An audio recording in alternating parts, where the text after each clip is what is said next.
তদ্ভগবৎপ্রসাদ যস্য প্রসাদান্ন গতি কুতোऽপি ধ্যেয়ং স্তবং তস্য যশস্বী ছন্দং বন্দে শ্রীচরণারবিন্দম। মহাপ্রসাদ জননী সর্বসৌভাগ্যবর্ধিনী আদিবেদি হরা নিত্যং রসিত্যং নমাম্যহম। আনন্দলীলাময় বিগ্রহায় হেমাবদিব্যচ্ছবি সুন্দরায় তস্मै মহাপ্রেম রসপ্রদায় চৈতন্যচন্দ্রায় নমো নমস্তে। বরহাপিরাবিরামং মৃগমদতিলকম কুণ্ডলাক্রান্তগণ্ডম পঞ্জাক্ষং কম্বুকণ্ঠম স্মিতসুভগমুখম সাধরিণেস্ত বেণুং শ্যামং শান্তং ত্রিভঙ্গম রবিকরবসনভূষিতং বৈজয়ন্তা বন্দে বৃন্দাবনস্থং যুবতী শতবৃতং ব্রহ্মগোপালবেশম।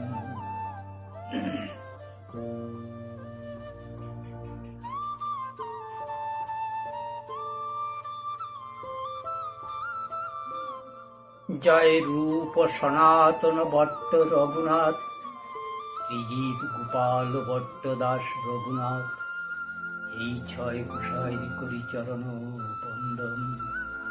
যাহা হইতে বিঘ্ন নাশ অবিষ্ট পূরণ সব শ্রোতা বৈষ্ণবেরে করি নমস্কার। সবে পদদুলি দেহ মস্তকে আমার। হরে কৃষ্ণ কৃষ্ণ কৃষ্ণ হরে হরে, হরে রাম রাম রাম হরে হরে। নিতাই গৌর সীতানাথ প্রেমানন্দে হরি হরি বল। নিতাই গৌর সীতানাথ প্রেমানন্দে হরি হরি বল। নিতাই গৌর সীতানাথ প্রেমানন্দে হরি হরি বল।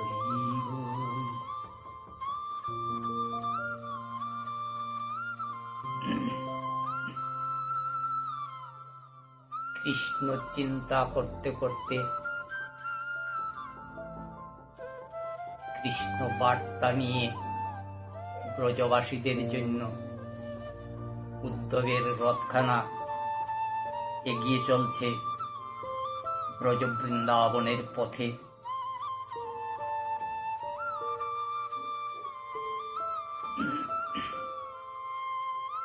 সন্ধ্যার প্রাক মুহূর্তে উদ্ধবের রথ গিয়ে উপনীত হয়েছে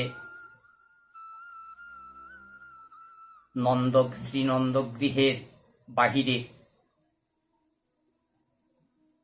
উদ্ধব রথ থেকে অবতরণ করলেন। ব্রজ বৃন্দাবনের দৃশ্য কৃষ্ণ যেদিন থেকে ব্রজ বৃন্দাবন ছেড়ে চলে গিয়েছিলেন সেদিন থেকে ব্রজ বৃন্দাবন যেন শ্রীহীন নিষ্প্রভ হয়ে গিয়েছিল।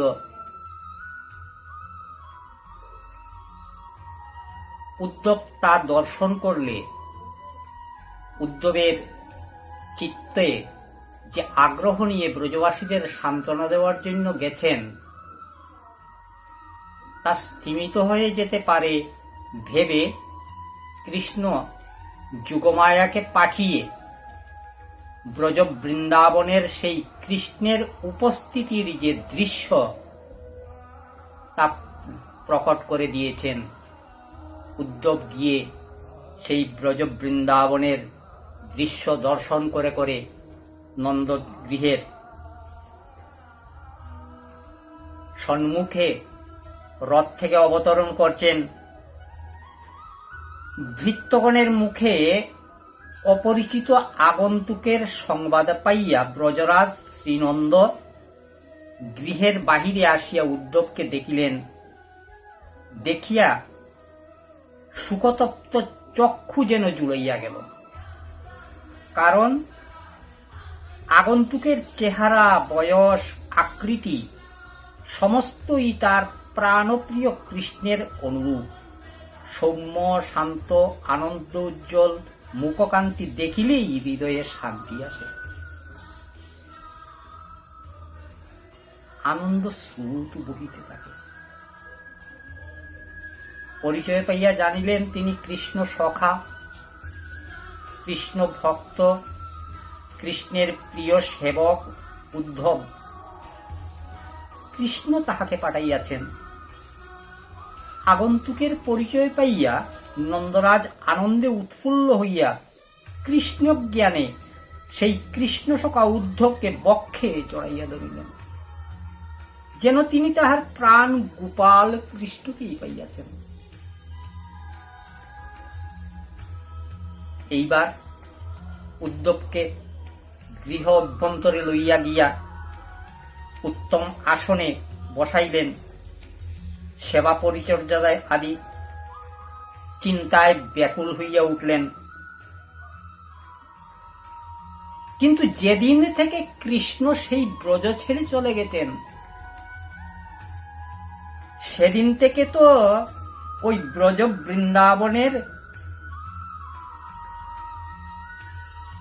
ব্রজপুর আনন্দহীন, উৎসবহীন, সাজসজ্জাহীন, সর্বপ্রকারে শ্রীহীন হইয়া পড়িয়াছে। গৃহে যদি দুগ্ধ আদি কোনো কিছু খাদ্য বস্তু নাই, কি দিয়ে কিন্তু উদ্ধপ্ত অতিথি সেবা গৃহস্থের অবশ্য কর্তব্য।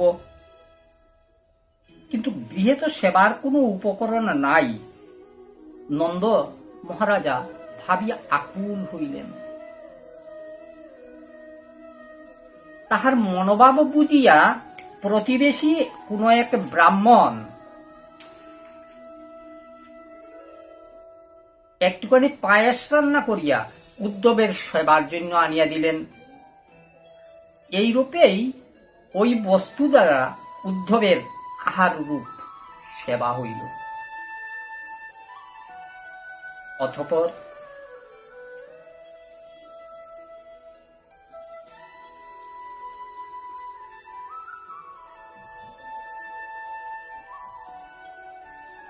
উদ্ধবের পথক্লেশ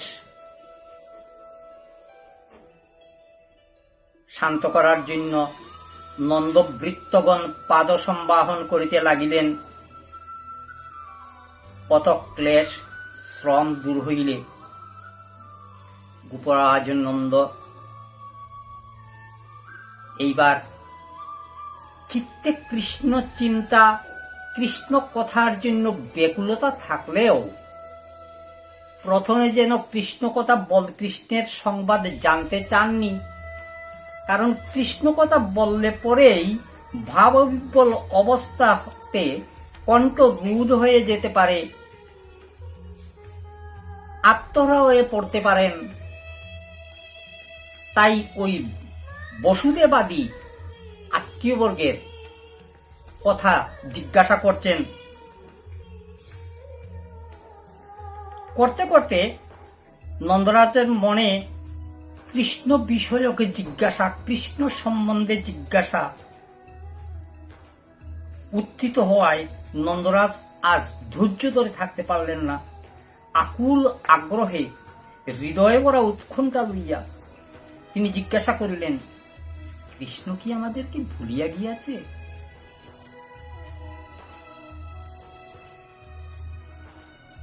স্মরণ করি কি আর আমার কথা, তার দুঃখিনী মায়ের কথা, ব্রজের সুহৃদগণের কথা, শ্রীদামাদি সখাগণের ও অন্যান্য গোপগোপীগণের অকৃত্রিম প্রাণডালা ভালোবাসার কথা কি আর সে স্মরণ করে? যে ধেনুসমূহকে সে গুষ্টে বিচরণ করাইত, যাহার হৃদয়ে মনাকর্ষী বেণুধ্বনি শুনিয়া দেনুগণ তাহার তৃণবক্ষণ বুলিয়া তাহার সান্নিধ্যে ছুটিয়া আসিয়া অপলক নেত্রে তাহার সুচারু রমণীয় শ্রীমুখের দিকে তাকাইয়া থাকিত, সেই দেনুগণকে সে আর স্মরণ করে কি? যে বৃন্দাবন, গোবর্ধন পর্বত ও ব্রজধামের বিভিন্ন অঞ্চলে সে কতই না মধুর লীলা করিয়াছে, ক্রীড়া কৌতুক করিয়াছে, আপদে বিপদে সর্বদা রক্ষা করিয়াছে, সেই বৃন্দাবন, গোবর্ধন পর্বত ও ব্রজধামের কথা সে কি ভুলিয়া গিয়াছে? তাহাদের কথা কি একবারও তাহার স্মরণ হয় না? অথবা তাহার সেই সকল কথার বিস্মরণ হইলেও হইতে পারে,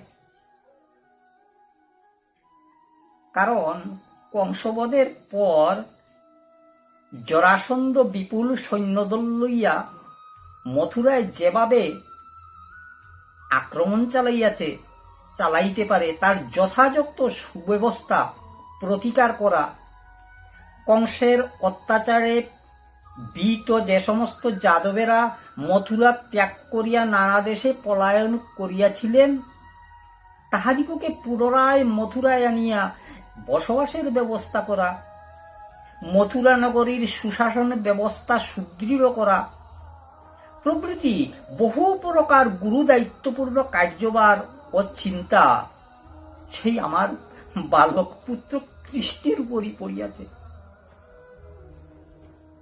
এতখানি গুরুদায়িত্ব কার্যভার তাহার মাথার উপর। সেই কৃষ্ণের নিজের দেহ সুখের কথা, নিজের আহার বিহারের কথাও ভুলিয়া গিয়াছে। আমাদের কথা, ব্রজের কথা চিন্তা করিবার তাহার সময় কোথায়?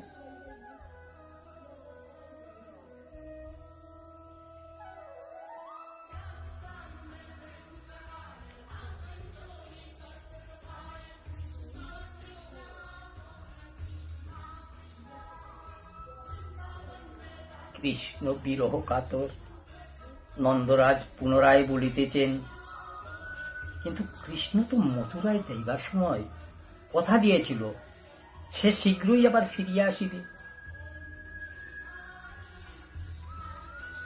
আবার কংসবধের পর ব্রজে যখন আমরা ফিরিয়া আসি তখনও বলিয়াছিল, আমি এখানকার সুহৃদ যাদবগণের সুখ স্বাচ্ছন্দ্য বিধান করিয়া পুনরায় ব্রজে আপনাদিগকে দর্শন করিতে যাইব। সেই সময় কি এখন হয় নাই? শ্রীকৃষ্ণের পুতনাবদাদি অদ্ভুত চরিত্র সকল, তাহার লীলাপূর্বক কটাক্ষ বিক্ষেপ হাস্য ও বাক্য স্মরণ করিতে করিতে আমরা মুহ্যমান হইয়া পড়ি। আমাদের সমস্ত কার্য, এমনকি আমাদের শরীর, ধারণার্থ বুঝনাদি ক্রিয়া পর্যন্ত শিথিল হইয়া যায়। অন্তরে আমরা কৃষ্ণ বিচ্ছেদজনিত সুখে, উৎকণ্ঠায়, আমাদের শরীর রক্ষার জন্য বাহিরে আমাদের কোনো প্রযত্ন বা কোনো চেষ্টাই থাকে না বা নাই, সামর্থ্যও নাই। কেবলমাত্র সর্বনিয়ন্তা পরমেশ্বরের ইচ্ছাতেই তার দ্বারা প্রবর্তিত প্রেরিত হইয়া শরীর রক্ষার্থে অভ্যাসবশতই বুজন ক্রিয়াদি হইয়া থাকে। আমরা যেন জানিতেই পারি না।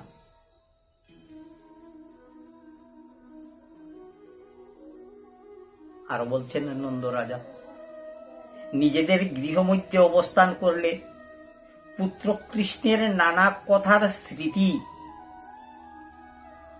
বেশি করিয়া আমাদের মনে আসে। তাই বলিয়া থাকিব এই ভাবিয়া গৃহ হইতে বাহিরে যাই, কিন্তু তাহারও উপায় নাই, কারণ কৃষ্ণের স্মৃতি ভুলিবার উপায় নাই।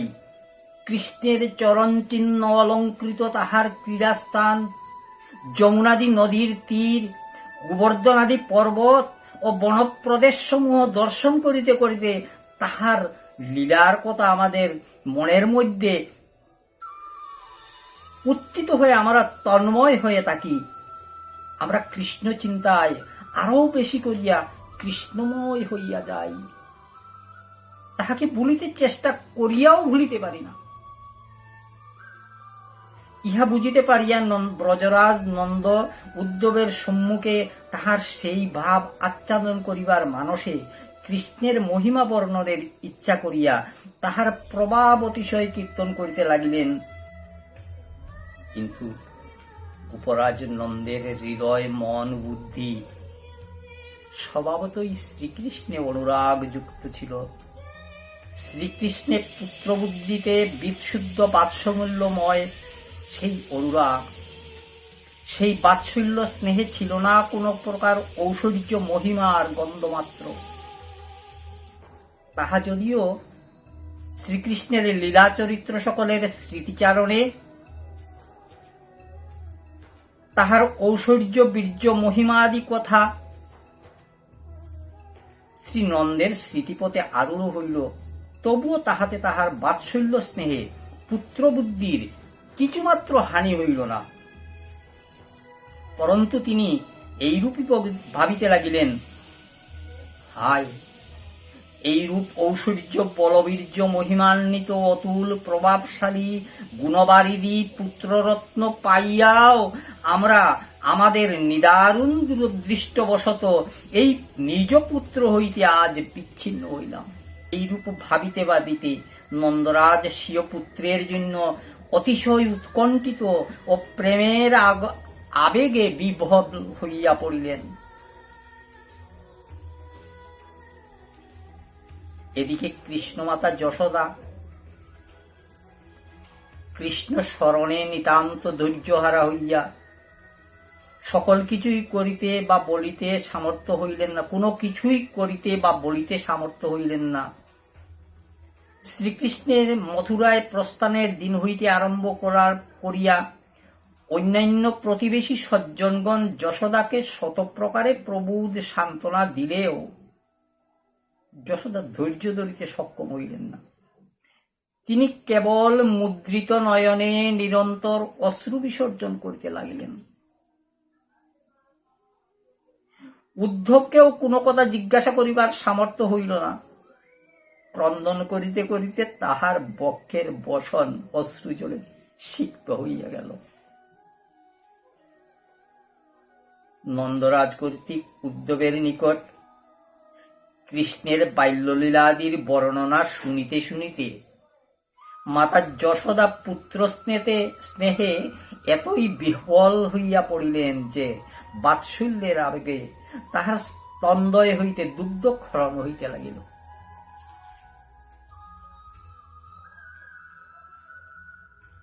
ভগবান শ্রীকৃষ্ণের প্রতি নন্দ যশোদার অতুলনীয় পরিমাপহীন বাৎসল্য অনুরাগ দর্শন করিয়া কৃষ্ণ ভক্ত উদ্ধব বিস্মিত মুগ্ধ হইয়া উঠে পড়িলেন। উদ্ধব জ্ঞানী ভক্ত, তিনি নন্দ যশোদার কৃষ্ণ প্রেমের মাধুর্যাংশটি অনুভব করিতে সমর্থ হইলেন না। তাহাদের কৃষ্ণ প্রীতির উৎকর্ষ গৌরবাংশটি মাত্র অনুভব করিয়া বিশেষভাবে চমৎকৃত হইলেন। নন্দ যশোদার যে কৃষ্ণের বিচ্ছেদজনিত বেদনা, সেই ব্যথা বেদনাটি উদ্ধব অনুভব করতে পারেন নাই। উদ্ধব পরম আনন্দিত মুগ্ধ হইলেন ভগবান শ্রীকৃষ্ণের প্রতি তাদের বাৎসল্য স্নেহের তীব্রতা, পরম উৎকর্ষতা দর্শন করিয়া। কিন্তু তাহার বিরহে যে তাদের চিত্তের যে অবস্থা, সেই অবস্থা উদ্ধব অনুভব করতে পারেননি, কারণ উদ্ধব ছিলেন জ্ঞানী ভক্ত। আর নিজেকেও ঐরূপ দর্শন করে নিজের ভাগ্যকেও ধন্যবাদ দিতে লাগিলেন। উদ্ধব তা দর্শন করে নিজের ভাগ্যকেও ধন্যবাদ দিতে লাগিলেন। কৃষ্ণের দ্বৈত প্রিয় সখা হইলেও উদ্ধব ছিলেন জ্ঞানীভক্ত। কৃষ্ণকে তিনি পরমেশ্বর ভগবান বলিয়াই জানেন। তাই তার কৃষ্ণ ভক্তি জ্ঞানমিশ্রা ভক্তি, যাহাদের কৃষ্ণের ভগবত্তা ও মহিমার বুধটি প্রধান। তাহার দৃষ্টিতে ভগবান কৃষ্ণের প্রতি শ্রীনন্দ যশোদার পরম ঐকান্তিক বাৎসল্য প্রেম দেখিয়া গুণগ্রাহী উদ্ধব পরম চমৎকৃত ও মুগ্ধ হইলেন। উদ্ধব শাস্ত্র পড়িয়া জানিয়াছেন ও বুঝিয়াছেন ভগবানের প্রতি ভক্তি মানুষের একমাত্র পরম শ্রেয় ও পরম কর্তব্য। সুতরাং যাহার অন্য সমস্ত ভোগ্য বিষয় হইতে মনকে প্রত্যাহৃত করিয়া যাবতীয় ভোগ সুখে বৈরাগ্যবান অনাসক্ত হইয়া একমাত্র ঈশ্বরেই মনকে সর্বতোভাবে নিবিষ্ট অনুরাগযুক্ত করিতে পারেন, পৃথিবীতে তাহারাই ধন্য। নন্দ যশোদাকেও সর্বপ্রকার ভোগ সুখে বিরত ও একমাত্র কৃষ্ণেই তন্ময় ও পরম প্রেমযুক্ত দেখিয়া উদ্ধব পরম বিস্মিত হইলেন। কারণ তিনি পূর্বে অন্যত্র কোথাও ভগবানে এইরূপ তন্ময়তা আত্মহারা প্রেম দেখেন নাই। উদ্ধব নন্দ যশোদার কৃষ্ণ প্রেমের গৌরব ও মহিমাংশটি অনুভব করিয়াছেন। তাহার দৃষ্টিতে কৃষ্ণের মহিমা, গৌরব, ঐশ্বর্য, ভগবত্তার স্ফুরণটি বিশেষভাবে হইয়াছে। নন্দ যশোদার কৃষ্ণ বাৎসল্যের মাধুর্যাংশটির বোধ, তাহাদের কৃষ্ণের জন্য যে পরম ব্যাকুলতা, উদ্বেগ, উৎকণ্ঠা, ব্যগ্রতা, কৃষ্ণ বিরহের দুঃখ, কষ্ট, যাতনার গভীরতার অনুভূতি বা বোধটি উদ্ধবের মনে হয় নাই। তাহা অনুভব করিবার সামর্থ্য উদ্ধবের জন্মে নাই। তাই উদ্ধব নন্দ যশোদার কৃষ্ণ প্রেমের মহিমার দিকটি বুঝিয়া তাহাদিগকে ধন্য ধন্য করিতেছেন এবং নিজেকে, নিজের সৌভাগ্যকেও ধন্যবাদ জানাইতেছেন। কারণ তিনি নন্দ যশোদার এইরূপ আত্মহারা তন্ময় কৃষ্ণ প্রেম নিজের চক্ষে দর্শন করিবার সৌভাগ্য লাভ করিয়াছেন। নন্দ যশোদাকে বলছেন, হে ভাগ্যবান মহাভাগ্যবতী নন্দ যশোদে, এই জগতে মনুষ্যকুলের মধ্যে আপনারা দুইজনই অশেষ সুকৃতিশালী, প্রশংসনীয়। কারণ প্রাণীমাত্রেই গুরু, জগৎ কারণ, সকলের আদি ও স্বয়ং অনাদি যে ভগবান নারায়ণ, যিনি বর্তমানে আপনাদের পুত্র কৃষ্ণ রূপে অবতীর্ণ হইয়াছেন, সেই ভগবান নারায়ণ শ্রীকৃষ্ণের প্রতি আপনাদের এইরূপ ঐকান্তিক প্রেমবতী মতি হইয়াছে। সুতরাং আপনারাই ধন্য এবং বিশেষভাবে ধন্য।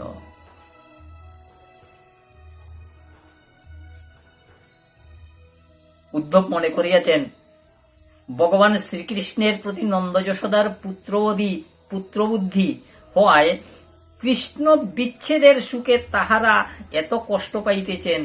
কৃষ্ণের ভগবত্তা মহত্বের বোধ হইলেই তাহাদের এই পুত্রবুদ্ধি শিথিল হইয়া তাহার বিচ্ছেদজনিত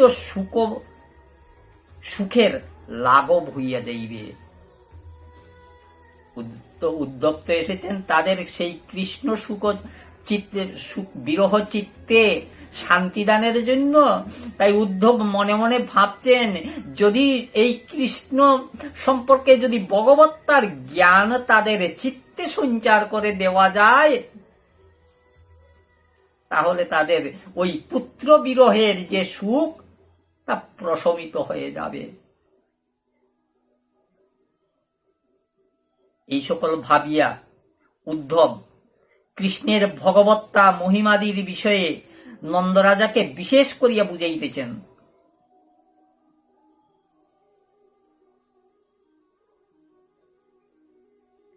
উদ্ধব বলছেন যে এই কৃষ্ণ বলরাম যাহাদের প্রতি নন্দ যশোদা পুত্রবুদ্ধি করিতেছেন, তাহারা দুইজনেই এই অনন্ত জগৎ প্রপঞ্চের মূল আদি কারণ, জগতের উপাদান কারণ এবং নিমিত্ত কারণ।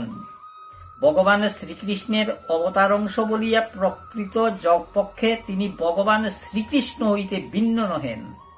উভয়েই এক এবং অভিন্ন, কেবলমাত্র লীলার জন্য দুই দেহধারণ। অতএব জগতের মূল কারণ এক পরমেশ্বর ভগবান শ্রীকৃষ্ণই।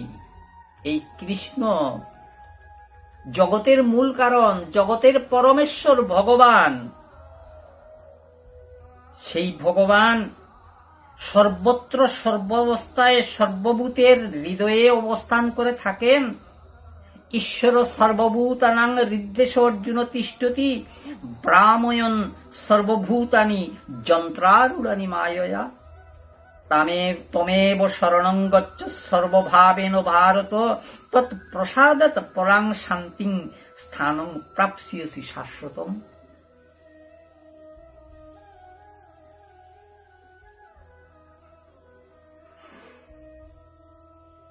ঈশ্বর সর্বভূতের হৃদয় দেশে অবস্থান করেন। যে আপনাদের সেই পুত্র কৃষ্ণ ঈশ্বর, স্বয়ং পরমেশ্বর, আর সেই ঈশ্বর সর্বভূতের হৃদয় দেশে অবস্থান করিতেছেন। সমস্ত জীব তাহার মায়া চক্রে আরূঢ় এবং সর্বপ্রকার স্বাতন্ত্র্য রহিত অবশ। ঈশ্বর তাহাদের হৃদয়ে তাকিয়া তাহার মায়ার দ্বারা সকলকে ভ্রমণ করাইতেছেন। এবার ভারত, তুমি তোমার সর্বসত্তা দিয়ে সর্বান্তকরণের সহিত সর্বতভাবে তাহার শরণ গ্রহণ করো। তিনি প্রসন্ন হইলে তাহার কৃপায় অচ্যুত শান্তি, শাশ্বত ধাম, পরম ধাম প্রাপ্ত হইবে। উদ্ধব এগুলো বুঝাচ্ছেন নন্দরাজাকে।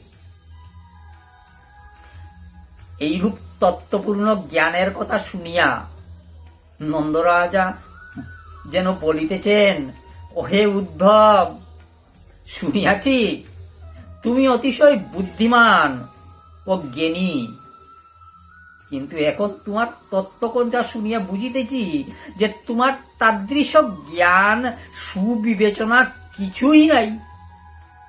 যেহেতু আমাদের মধ্যে মতো দুঃখী হতভাগ্য ব্যক্তিকেও তুমি প্রশংসা করিতেছ, তোমার কথা অনুসারে সেই কৃষ্ণ যদি অতুল মহিমা ও শক্তিসম্পন্ন ভগবান হয়, তবে তার মতো গুণনিধি পুত্র যাহার গৃহ হইতে চলিয়া গিয়াছে, তাহার মতো মন্দভাগ্য, অধম ও দুঃখী এই ত্রিভুবনের মধ্যে আর কে আছে? অতএব আমরা সকলেরই অনুকম্পা ও নিন্দারই প্রাপ্য পাত্র। নন্দ মহারাজের এইরূপ মনোভাব যেন উদ্ধব বুঝিতে পারিলেন। উদ্ধব দেখিলেন কৃষ্ণের ভগবত্তা, গুণ, মহত্ব বর্ণনায় নন্দ যশোদার কৃষ্ণের প্রতি পুত্রবুদ্ধি ও তাহাদের বিচ্ছেদজনিত সুখ দূর তো হইলই না, বরণে আগুনে ঘৃতাহুতির মতো যেন আরো বাড়িয়া গেল। সেই পুত্রনিধি পুত্রের জন্য তাদের হৃদয় বেদনা ও সুখ আরো অধিক গুণে উদ্বেলিত হইয়া উঠিল। এইসব দেখিয়া শুনিয়া উদ্ধব এখন বুঝিতে পারিলেন নন্দ যশোদার কৃষ্ণের প্রতি বাৎসল্য প্রেম ও পুত্রবুদ্ধি কত অগাধ, কত গভীর। তিনি সেই অসীম বাৎসল্য স্নেহ সমুদ্রের কোন কুল কিনারা বা তল খুঁজিয়া আর পাইলেন না। উদ্ধবের এত তত্ত্বকথাও সেখানে বিন্দুমাত্র ঠাঁই পাইল না। উদ্ধব চমৎকৃত হইয়া গেলেন, মুগ্ধ হইয়া গেলেন। এইবার বুঝিলেন উদ্ধব, একমাত্র কৃষ্ণকে ব্রজে প্রত্যাগমন সংবাদী নন্দ যশোদার সুখক্লিষ্ট হৃদয়ে হয়তো কিঞ্চিত আশ্বাস বা শান্তি দিতে পারিবে। আগমন বার্তা যদি দিতে পারি। নন্দ মহারাজার এই হাবভাব দর্শন করে উদ্ধব যেন মনে মনে বুঝিতে পারিলেন, তিনি বলিতে চাহিতেছেন, হায় হায়, আমাদের ভাগ্য এতই মন্দ যে সত্য প্রতিজ্ঞ সত্যবাক শ্রীকৃষ্ণ তাহার বাক্য সত্য করিতে এত বিলম্ব করিতেছে। আমাদের দুঃখ কি সে বুঝিতেছে না? অথবা আমাদের মন্দ ভাগ্যবশতই কৃষ্ণের বাক্য সত্য করিবার পথে নানা প্রকার বিঘ্ন প্রতিবন্ধকতা সৃষ্টি হইতেছে। হে উদ্ধব, তুমি যে বলিলে আমার শীঘ্রই কৃষ্ণকে নিকটে দেখিতে পাইব, তাহাতে আমাদের মনে প্রশ্ন জাগিতেছে, কবে, কোন দিন? আগামী কইল, আগামী পরশুদিন, আগামী পঞ্চম অথবা দশম দিন? কবে আমরা কৃষ্ণকে এখানে আমাদের নিকটে দেখিতে পাইব? কোন আশ্বাসের উপর ভরসা করিয়া আমরা আমাদের মুমূর্ষু প্রাণকে ধরিয়া রাখিব?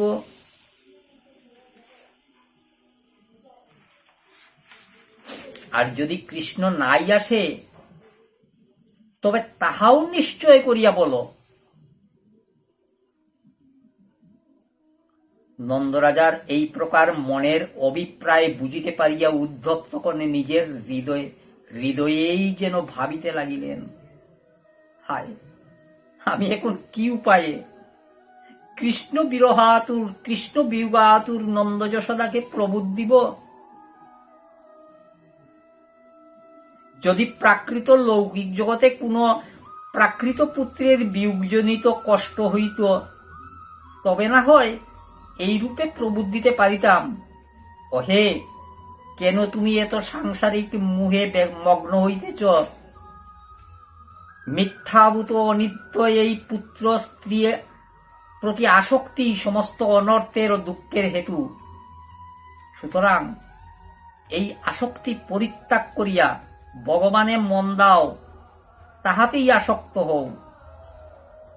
কিন্তু স্বয়ং ভগবান যাহার পুত্র রূপে আসিয়াছেন, সেই স্বয়ং ভগবান শ্রীকৃষ্ণের প্রতি যাহার পুত্র বুদ্ধি, তজ্জনিত আসক্তি, সেই উপরাজ নন্দকে আমি কি বলিয়া প্রবোধ দিব? উদ্ধব যেন বিচলিত হইয়া পড়িয়াছেন। সর্বশেষে উদ্ধব যেন দিশাহারা হইয়া বাক্যের উপসংহারে বলিতেছেন, হে ব্রজরাজ নন্দ, আপনাকে কৃষ্ণের স্বরূপ ও মহিমার কথা বলিলাম, এ সকল চিন্তা করিয়া আপনি সুখ ত্যাগ করুন। বস্তুত পরমেশ্বর শ্রীকৃষ্ণ ভিন্ন এই জগতে অনন্ত বিশ্ব ব্রহ্মাণ্ডে কিছুই নাই। পরম কারণ স্বরূপ পরম সত্য বস্তুরূপে একমাত্র সেই অচ্যুত শ্রীকৃষ্ণ ভগবানই চিদাত্মক সমস্ত বস্তু, অর্থাৎ সমস্ত বস্তু কৃষ্ণাত্মক এবং কৃষ্ণ সর্বাত্মক। গীতা তত্ত্বের উপদেশে আমরা দেখি যে কৃষ্ণের বিশ্বরূপ দর্শন করিয়া অর্জুনের কৃষ্ণের প্রতি সৈক্যভাব শিথিল হইয়া গিয়াছিল। কৃষ্ণের মহিমা ও বিভূতির প্রবৃত্তি দর্শন ও শ্রবণ করিয়া ভীত চমৎকৃত সন্ত্রস্ত হইয়া করজুড়ে তাহার স্তব করিয়াছিলেন। সুতরাং যাহার ভগবত প্রেম প্রগাঢ় পরিপক্ক হয় নাই, যাহার প্রেমভক্তি তরল, তাহার মনের মধ্যে যদি ভগবানের ঐশ্বর্য মহিমার বুধ গভীর হইয়া প্রবেশ করে, তবে সেই ঐশ্বর্য জ্ঞানে ভগবানের প্রতি তাহার সেই তরল প্রেম ও মমত্ব বুদ্ধি শিথিল হইয়া পড়ে। সেই ঐশ্বর্য শিথিল প্রেমে ভগবানের প্রীতি হয় না। কিন্তু নন্দ যশোদার ক্ষেত্রে দেখা যায় যে তাহাদের কৃষ্ণের প্রতি বাৎসল্য স্নেহ, পুত্রবুদ্ধি, মমত্ববোধ এত বেশি প্রগাঢ়, পরিপক্ক, এত বেশি গভীর, অগাধ যে সেখানে কৃষ্ণের ভগবত্তার জ্ঞান, ঐশ্বর্য, মহিমার বুধ প্রবেশ করিতেই পারে না।